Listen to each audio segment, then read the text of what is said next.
And today, I'm happy to announce that the Sinovac CoronaVac vaccine has been given WHO emergency use listing after being found to be safe, effective,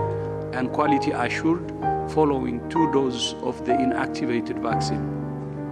Furthermore, the easy storage requirements of CoronaVac make it very suitable for low-resource settings,